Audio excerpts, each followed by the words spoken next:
এইদিকে মদিনা এবং এটাই হচ্ছে উপরের রাস্তা। আর এখন আমরা পানি এবং বোতল দিয়ে পরীক্ষা করব পানিটা কোন দিকে যায়, নিচের দিকে যায় নাকি উপরের দিকে যায়, ওই দিকে যায় নাকি মদিনার দিকে যায়। আমরা এখন পরীক্ষা শুরু করতেছি। বিসমিল্লাহির রহমানির রহিম। দেখি পানিটা কোন দিকে যায়। একটু পানি ফেলে দিলাম, পানিটা দেখেন এইদিকে নিচে কিন্তু উপরের দিকেই যাচ্ছে, মদিনার দিকে যাচ্ছে, হ্যাঁ যাচ্ছে উপরের দিকে। এটা কিন্তু কঠিন ব্যাপার। এটা ওই যে গ্র্যাভিটি হিল, যেটা মধ্যাকর্ষণ করে এটা হয়।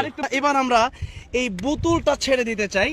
এই বোতলটা কত দূর যায় দেখি, মানে অনেক দূর যাবে কিন্তু আমরা অল্প একটু যাব, দেখি বোতলটা যায় কিনা। বিসমিল্লাহির রহমানির রহিম। এবার দেখি বোতলটা যাচ্ছে, বোতলটা চলে যাচ্ছে, বোতলটা উপরের দিকে যাচ্ছে এবং মদিনাতুল মুনাওয়ারার দিকে যাচ্ছে। এই বোতলটা একটু কাছে এনে দেখান, মানে এটা কিন্তু জিন, মানে বোতলটা কত দ্রুত যাচ্ছে। জিন নিয়ে যাচ্ছে বিষয় এরকম না, মধ্যাকর্ষণ বা গ্রাফিটি হিলের কারণে হয়তো বোতলটা কত দ্রুত যাচ্ছে দেখেন। আমরা মেইন রোডে আছি।